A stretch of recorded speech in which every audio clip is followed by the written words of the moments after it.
sera le chaos. Pour survivre, chacun devra accepter la marque de la bête, comme le prédit le texte.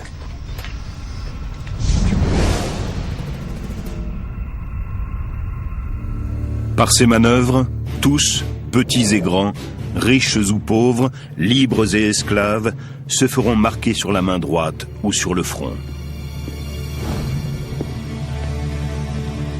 Et nul ne pourra rien acheter ni vendre s'il n'est pas marqué au nom de la bête ou au chiffre de son nom. Apocalypse, chapitre 13, versets 16 à 17. Et au 1er siècle, de telles marques n'étaient pas du tout imaginaires. Dans l'Antiquité, on marquait la peau pour identifier certaines personnes, par exemple les soldats ou les esclaves. Depuis l'époque de Jean, la technologie de l'identification a beaucoup évolué. Il est tout à fait possible que la biométrie, les scanners ou les implants de puces électroniques servent à imprimer cette marque. Si je trouvais le moyen de supprimer votre numéro de sécurité sociale des fichiers officiels, vous seriez socialement mort. Impossible d'ouvrir un compte ou de trouver un travail. C'est exactement comme cela que la bête exerce son contrôle. Qu'est-ce qui se passe ici? On a un problème? Circulez. L'Apocalypse décrit comment l'Antéchrist apparaîtra, mais ne précise pas quand. Ceux qui croient à ce scénario affirment même qu'il est déjà parmi nous. Les indices concordent. C'est cette génération qui est concernée. Ça ne peut pas être une génération précédente ou suivante. Ces preuves seraient notamment un événement interprété comme un signe biblique, le retour du peuple élu sur sa terre natale, Israël. Selon Ézéchiel, peu avant la fin du monde, Dieu reconstituera Israël et ramènera les Hébreux sur la terre dont ils ont été expulsés 2520 ans plus tôt. 1948 a vu la renaissance de la nation israélienne. Dès cet instant, commence le compte à rebours pour la dernière génération.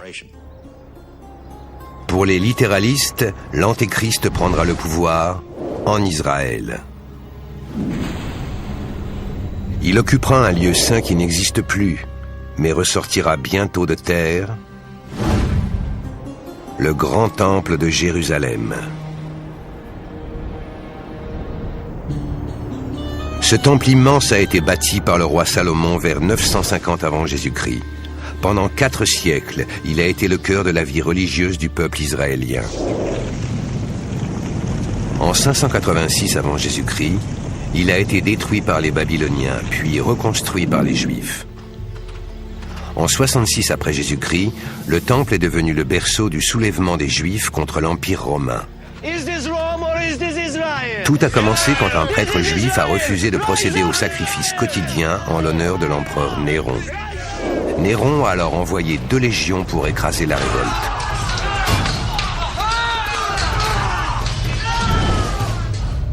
En 70 après Jésus-Christ, les Romains ont réussi à triompher des rebelles et à réduire le temple en cendres. Jean et ceux qui l'écoutaient savaient forcément que les armées romaines avaient pris Jérusalem, incendié le temple et détruit la ville. Et Jean devait en vouloir à Rome.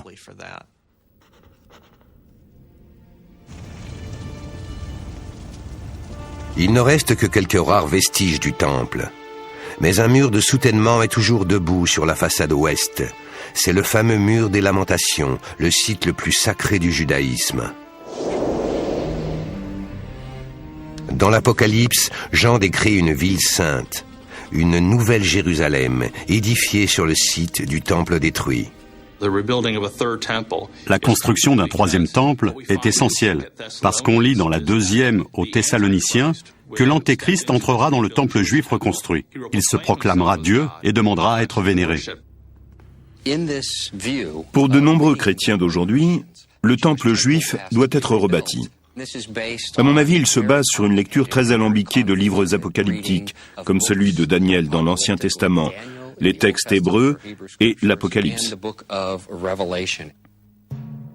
La question de la reconstruction est controversée, car il y a un obstacle majeur. Actuellement, le dôme du rocher, un édifice islamique, s'élève à l'emplacement où le temple devrait être reconstruit. Et bien sûr, c'est un problème, parce que la plupart des Juifs ne veulent pas le détruire. Troisième temple ou pas, les littéralistes n'en démordent pas. C'est pour bientôt. Le fait qu'Israël soit revenu sur sa terre nous pousse à croire que les événements qui vont suivre le ravissement sont en train de se mettre en place. Dans ce scénario apocalyptique, après le ravissement instantané et les 7 ans de tribulation, l'humanité se retrouvera pieds et poings liés face à l'Antéchrist. L'étape suivante sera sa domination du monde. On lui donna pouvoir sur toute race, peuple, langue ou nation, et ils l'adoreront, tous les habitants de la terre. Apocalypse chapitre 13, versets 7 et 8.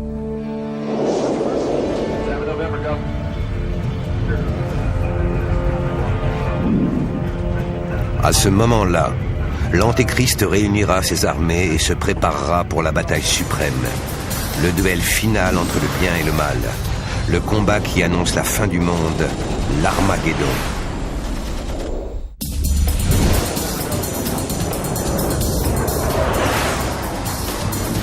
Si l'on en croit le scénario prophétique de l'Apocalypse, il faut s'attendre à ce que l'Antéchrist rassemble la plus grande armée de l'histoire pour cette ultime bataille.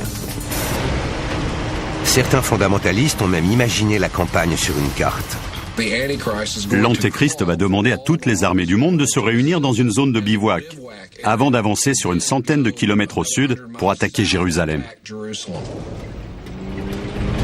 Les Hébreux de l'Antiquité appelaient la région Megiddo.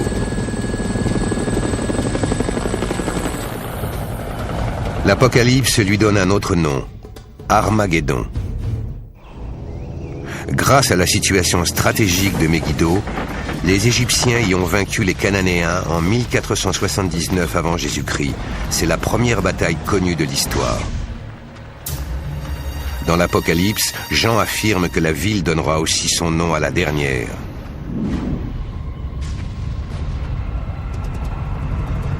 Selon les apocalypticiens, une seule armée fera face à l'Antéchrist. Un groupe de réfugiés chrétiens et juifs qui n'auront pas été ravis, mais se seront repentis.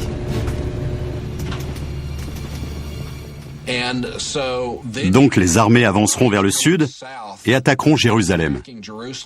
Il y aura alors une grande bataille et la moitié de la ville sera conquise par l'Antéchrist.